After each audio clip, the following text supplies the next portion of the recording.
मित्रों, मैं अपने YouTube channel the travel talk में आप सभी का पुनः स्वागत करता हूं। जैसा कि आप सभी जानते हैं, इस मंच पर उन शहरों और स्मारकों के बारे में विस्तृत जानकारी दी जाती है जो बड़ी संख्या में पर्यटकों को आकर्षित करते हैं। जिन शहरों के बारे में हमने इस मंच पर अब तक चर्चा की है वे हैं आगरा, दिल्ली, जयपुर, वाराणसी, सारनाथ, मथुरा, वृंदावन, जम्मू, श्रीनगर, भुवनेश्वर, पुरी, कोणार्क, गया, राजगीर, दार्जिलिंग, मदुरई, अयोध्या, हरिद्वार, हम्पी और किष्किंधा क्षेत्र। इसके अलावा हमने वाराणसी के महापुरुष शीर्षक से एक फीचर किया था जिसे व्यापक रूप से सराहा गया। आज मैं आपके सामने चित्रकूट धाम पर चर्चा करूंगा। मित्रों, चित्रकूट धाम का कुछ भाग उत्तर प्रदेश के जिला चित्रकूट में है और कुछ भाग मध्य प्रदेश के जिला सतना में है। भगवान राम ने वनवास के 11 वर्ष चित्रकूट में बिताए थे। चित्रकूट आज एक मंदिरों का शहर और पवित्र धार्मिक स्थल है। इसे वो स्थान होने का गौरव भी प्राप्त है जहाँ ऋषि अत्रि और सती अनसुईया ने ध्यान किया था। मंदाकिनी नदी के तट पर जंगली परिवेश में बसा ये पवित्र शहर उत्तर प्रदेश और मध्य प्रदेश की सीमाओं तक फैला हुआ है। नदी के किनारे घाटों से सुशोभित और यह शहर कई मंदिरों से भरा हुआ है, जिनमें से प्रत्येक मंदिर अतीत की कहानियां सुनाता है। जब श्री रामचंद्र जी 14 वर्ष की वनवास यात्रा पर निकले तो वो सबसे पहले गंगा के तट पर ऋषि भारद्वाज से मिले और उनसे पूछा कि वनवास काल के दौरान उनके रहने के लिए कौन सा स्थान उपयुक्त होगा। ऋषि भारद्वाज ने तुरंत उन्हें मंदाकिनी नदी के तट पर और कामदगिरी पर्वत के तलहटी में स्थित चित्रकूट का सुझाव दिया। ऋषि अत्रि और सती अनसुईया का आश्रम भी पास में ही था। प्रभु श्री राम को सुझाव पसंद आया और उन्होंने भारद्वाज से चित्रकूट पहुंचने के लिए रास्ता पूछा। ऋषि भारद्वाज की सलाह के अनुसार प्रभु श्री राम चित्रकूट के लिए रवाना हुए। श्री राम, लक्ष्मण और सीता जी उस स्थान को देखकर बहुत खुश हुए। वे बिना किसी बाधा के वहां रहने लगे। कामदगिरी पर्वत पर बहुत सारे चमकदार पत्थरों के कारण ये रात में बहुत सुंदर रूप से प्रकाशित होता था और मंदाकिनी नदी का सबसे मीठा और कोमल पानी उपलब्ध था। पास ही हरे भरे जंगल में फल आदि की प्रचुरता थी। जल्द ही भरत जी, तीनों माता जी, गुरु वशिष्ठ और जनक जी आदि के साथ राम को अयोध्या लौटाने के लिए और राजा के रूप में स्थापित करने के लिए मनाने के लिए वहाँ पर पहुँच गए।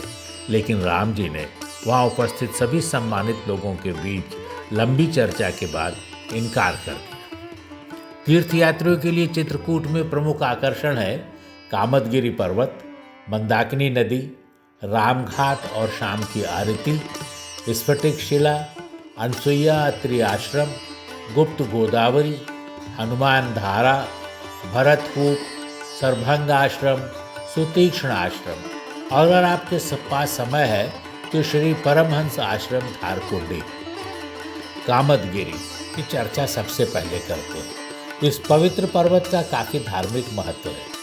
श्रद्धालु कामदगिरी पर्वत की 7 किलोमीटर की परिक्रमा पर अपनी मनोकामना पूर्ण होने की कामना करते हैं। जंगलों से घिरे इस पर्वत के तल पर अनेक मंदिर बने हुए हैं। चित्रकूट के लोकप्रिय कामतानाथ और भरत मिलाप मंदिर भी यहीं स्थित है। इन दोनों परिक्रमा मार्ग बहुत ही सुगम है क्योंकि ये ऊपर से ढका हुआ है और रास्ता पक्का है। इसमें किताबों, पूजा सामग्री और खाने पीने की कई दुकानें हैं। कामदगिरी चित्रकूट धाम में अत्यंत पवित्र स्थल है। संस्कृत में कामदगिरी शब्द का अर्थ है वो पर्वत जो सभी इच्छाओं को पूरा करने में सक्षम है। मान्यता के अनुसार यह स्थान वनवास के दौरान भगवान राम, देवी सीता और लक्ष्मण जी के निवास स्थान के रूप में कार्य करता था। भगवान कामतानाथ भगवान राम का दूसरा नाम न केवल कामदगिरी पर्वत के बल्कि पूरी चित्रकूट क्षेत्र के प्रमुख देवता हैं। इस पहाड़ी के चारों तरफ वाला रास्ता लगभग 7 किलोमीटर तक फैला हुआ है और कई मंदिरों से सुसज्जित है। कामदगिरी पूरे वर्ष हरा भरा रहता है, जो चित्रकूट से किसी भी स्थान से एक मनोरम स्थान प्रस्तुत करता है। रामघाट वो घाट है जहाँ प्रभु राम नित्य स्नान किया करते थे। इसी घाट पर राम भरत मिलाप मंदिर है और इसी घाट पर गोस्वामी तुलसीदास जी की प्रतिमा भी है। मंदाकिनी नदी के तट पर बने राम घाट में अनेक धार्मिक क्रियाकल्प चलते रहते हैं। घाट में गेरुआ वस्त्र धारण किए साधु संतों को भजन और कीर्तन करते बहुत अच्छा महसूस होता है। शाम को मंदाकिनी नदी के तट पर राम घाट पर होने वाली आरती सबसे आकर्षक और भव्य होती है। रंग बिरंगी रोशनी वाली नावें और फूलों के साथ तैरते मिट्टी के दीपक, लाउड स्पीकर पर गाई जा रही आरती और प्रार्थनाएं सबसे मनमोहक दृश्य प्रस्तुत करते हैं। मंदाकिनी नदी और उसके किनारों को बहुत बेहद खूबसूरती से सजाया जाता है। रामघाट सबसे लोकप्रिय पर्यटक आकर्षण है। माना जाता है कि ये वह स्थान है जहाँ भगवान राम, देवी सीता और भगवान लक्ष्मण ने संत गोस्वामी तुलसीदास के साथ विस्तृत बातचीत की थी। ये एक बड़ी वजह है कि रामघाट लोगों के दिल और दिमाग में एक खास स्थान रखता है। स्फटिक शिला। रामघाट से कुछ दूरी पर मंदाकिनी नदी के किनारे यह शिला स्थित है। इस शिला पर राम और सीता बैठकर चित्रकूट की सुंदरता निहारते थे। माना जाता है कि इस शिला पर सीता के पैरों के निशान मुद्रित हैं। कहा जाता है कि जब यह शिला पर खड़ी थी तो इंद्र के पुत्र जयंत ने कौवे का रूप धारण कर उन्हें चोंच मार दी थी। राम के तीर ने जयंत का पीछा किया और तब तक पीछा किया जब तक कि वो अंततः राम के पास नहीं आ गया और उसने राम से अपने दुर्व्यवहार के लिए माफ़ी नहीं मांगी। इस घटना के बाद राम ने चित्रकूट छोड़कर दक्षिण पश्चिम की ओर जाने का निर्णय लिया। सती अनसुईया आश्रम। स्फटिक शिला से लगभग 4 किलोमीटर की दूरी पर घने वनों से घिरा हुआ एकांत आश्रम सती अनसुईया का आश्रम है। इस आश्रम में अत्रि मुनि, अनसुईया, दत्तात्रेय और दुर्वासा मुनि की प्रतिमा स्थापित है। सुहागिन महिलाओं के लिए सती अनसुईया मंदिर अलग महत्व रखता है। यहाँ पर श्रृंगार चढ़ाने के बाद महिलाओं को सिंदूर प्रसाद में जरूर दिया जाता है। इस सिंदूर का महत्व माता अनसुईया से जुड़ा हुआ है, क्योंकि माता अनसुईया की परीक्षा लेने के लिए ब्रह्मा, विष्णु, महेश स्वयं धरती पर उतरे थे। सती अनसुईया के वर्तमान मंदिर के महंत बताते हैं कि माता अनसुईया के पतिव्रत की परीक्षा के लिए ब्रह्मा, विष्णु, महेश सती अनसुईया आश्रम आए। वे साधु के भेष में थे। माता अनसुईया से भोजन करने की बात की। यतियों के भेष में त्रिमूर्तियों ने एक स्वर में कहा, हे साध्वी, हमारा एक नियम है कि जब तुम निर्वस्त्र होकर भोजन परोसोगी तभी हम भोजन करेंगे। माता अनसुईया असमंजस में पड़ गई। माता अनसुईया ने अपने दिव्य शक्ति से जब पता किया तो पता चला कि ये तीनों ब्रह्मा, विष्णु और महेश हैं। माता ने तीनों को जल छिड़ककर छोटे बच्चे के रूप में बदल दिया और वही बड़े होकर दुर्वासा, दत्तात्रेय और चंद्रदेव हुए। जब श्री राम ने चित्रकूट छोड़कर दक्षिण पश्चिम की ओर बढ़ने का निश्चय किया था तो वे सबसे पहले अत्रि अनसुईया के आश्रम पहुँचे। अत्रि ऋषि श्री राम के स्वागत से अत्यंत प्रसन्न थे। वो उनके सामने झुककर उन्हें सम्मान देने लगे, उन्हें और प्रार्थना करने लगे। उन्होंने विष्णु जी के अवतार राम को पाकर स्वयं को भाग्यशाली महसूस किया। अनसुईया जी सीता से बड़े प्रेम से ऐसे मिली मानो वो उनकी पुत्री हो। उन्होंने उन्हें ऐसे कपड़े और आभूषण उपहार में दिए जो कभी पुराने नहीं होते। सीता जी ने वे सभी वस्त्र और आभूषण वहीं पहन लिए। उन्होंने सीता जी को जीवन भर के लिए अमिट सलाह दी। उन्होंने उन्हें पतिव्रत धर्म की शिक्षा दी। धीरज धर्म मित्र अरु नारी, आपद काल परखिएं सारी, अनसुईया जी ने सीता जी से कहा था। अब चलते हैं गुप्त गोदावरी की तरफ। गुप्त गोदावरी चित्रकूट के दक्षिण पश्चिम में 12 किलोमीटर की दूरी पर एक पर्वत के आधार पर स्थित है। गुप्त मतलब रहस्यमय। गुप्त गोदावरी में प्रकृति का गुप्त खजाना है। ये दो चट्टानों के बीच से बहती हुई एक अविरल धारा है। इसे गुप्त गोदावरी के नाम से जाना जाता है। ये विभिन्न डिजाइनों में प्राकृतिक नक्काशी के साथ अद्भुत सुंदर है। अंदर बहुत ही आकर्षक है। चट्टानों में प्राकृतिक रूप से बनी नक्काशी कुछ आकृतियों से मिलती जुलती। इन गुफाओं के इर्द गिर्द कई पौराणिक कहानियाँ घूमती हैं। ये गुफाओं का एक जोड़ा है। ये गुफा ऊंची और चौड़ी है जिसमें एक प्रवेश द्वार है जिससे हम गुजर सकते हैं। दूसरा लंबा और सकरा है, जिसके आधार से पानी की धारा बहती है। इस दूसरी गुफा में हमें एक संकीर्ण प्रवेश द्वार से होकर गुजरना पड़ता है। अपने सिर और शरीर को झुकाते हुए धीरे धीरे चलना होता है। गुफा के प्रवेश द्वार पर ब्रह्मा, विष्णु और महेश नामक त्रिदेवों की सुंदर नक्काशीदार मूर्ति दिखाई देती है। चट्टानों जैसे दो सिंहासनों को देखकर आप आश्चर्यचकित रह जाएंगे। किंवदंती है कि भगवान राम और लक्ष्मण इस गुफा में दरबार लगाते थे, इसलिए वे सिंहासन और शासन काल के स्मृति के रूप में यहाँ छोड़े गए हैं। यह एक छोटा सा कुंड है जहाँ से गोदावरी नदी निकलती है और पानी का तापमान लगभग 12 से 14 डिग्री सेल्सियस रहता है। लंबी और संकरी दूसरी गुफा में हमें बिना रुके पानी का प्रवाह दिखाई देता है। अद्भुत विशिष्टता, जिसे चमत्कार ही कहा जा सकता है, वो यह है कि इस गुफा से जो पानी निकलता है वो कुंड नामक तालाब तक पहुंचने के बाद पहाड़ में गायब हो जाता है। जलधारा लगभग 100 मीटर तक फैली है। इसका स्रोत पहाड़ से निकलने वाले कई छोटे छोटे झरने हैं। निचली गुफा के प्रवेश द्वार से बाहर आने के लिए हमें घुटनों तक ठंडे पानी की धारा से होकर गुजरना पड़ता है। किंवदंती है कि गोदावरी नदी भगवान राम के दर्शन की इच्छा रखती थी। उनके दर्शन के लिए वो महाराष्ट्र के नासिक से त्र्यंबकेश्वर से गुप्त रूप से आए थी, इसलिए उन्हें गुप्त गोदावरी कहा जाता है। गुफा से निकलने के बाद वो एक तालाब में बहती है और फिर गायब हो जाती है। त्रेता युग के दौरान चित्रकूट के एक साड़ी चोर ने यादगार छाप छोड़ दिए, जिसे हम आज भी इन गुफाओं में देख सकते हैं। गुफा की छत के बाहर एक उभरी हुई विशाल चट्टान है, जिसके बारे में कहा जाता है कि यह उस राक्षस चोर की है। उस पर आरोप था कि उसने सीता की साड़ियाँ चुरा ली थी। साड़ी चोर राक्षस का वध लक्ष्मण जी द्वारा किया गया था।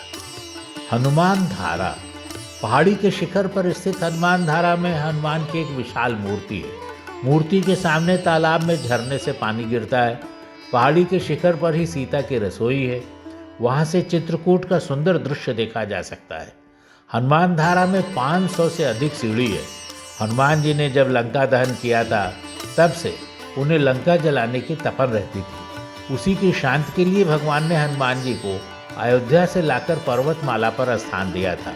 भगवान ने वाण मारकर एक धारा का प्रवाह किया। आज पता नहीं कि धारा कहाँ से आती है। यह स्थान पर्वतमाला के मध्य भाग में स्थित है।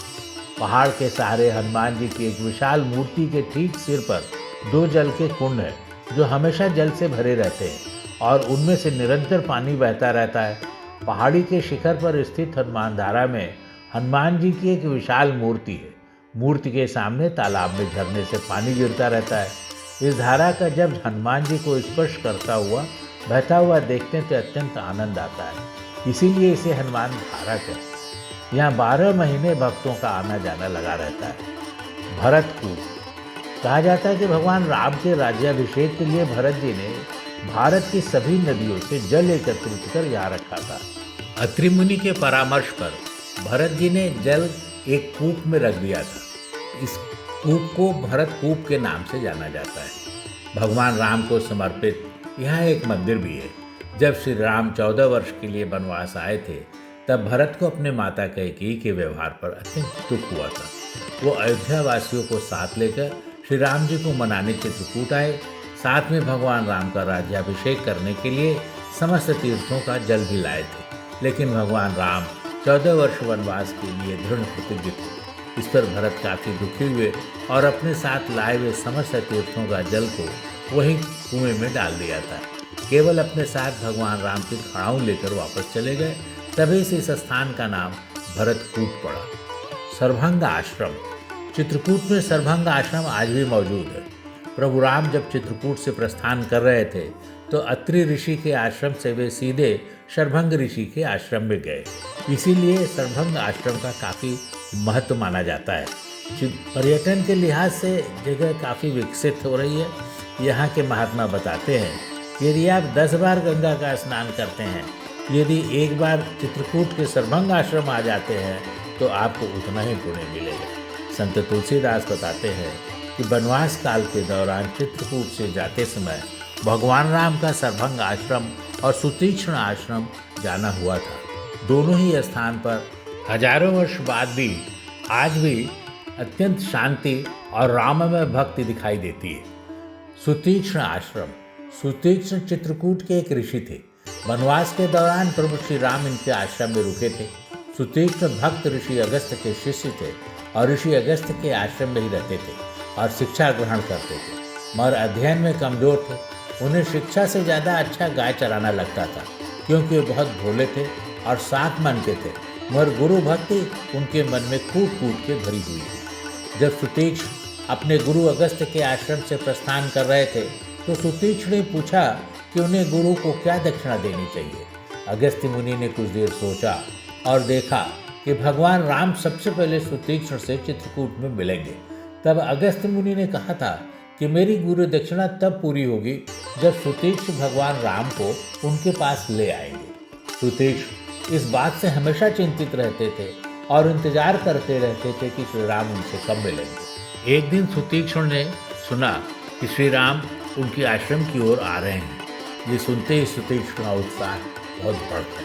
सुतीक्ष्ण मुनि ने सोचा कि मैं खुद आगे बढ़कर श्री राम को रास्ते में रोक लेता हूँ और अपना परिचय दे दूँ। थोड़ी देर बाद सुतीक्ष्ण ने फिर सोचा कि मैंने तो राम को इतनी ज़्यादा भक्ति भी नहीं की है और न ही मैं इस योग्य हूँ कि राम से सीधे जाकर मिल लूँ।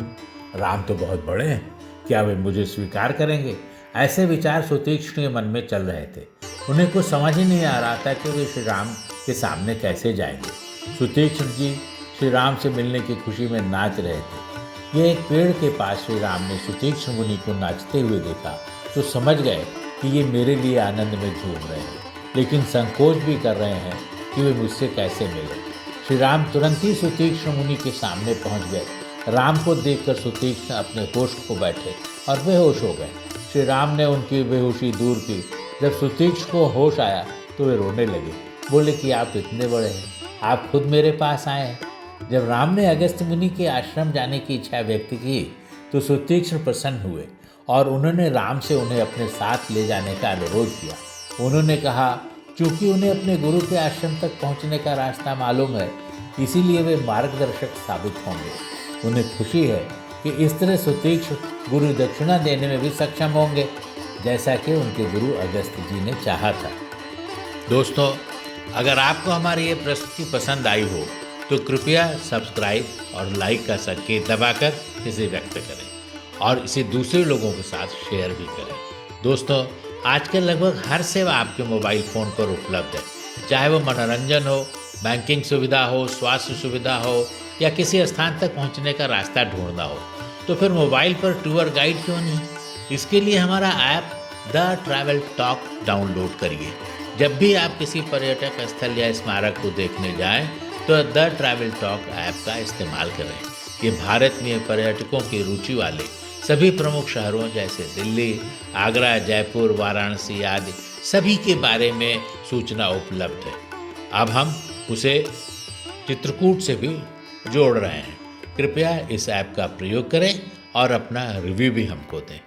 बहुत बहुत धन्यवाद।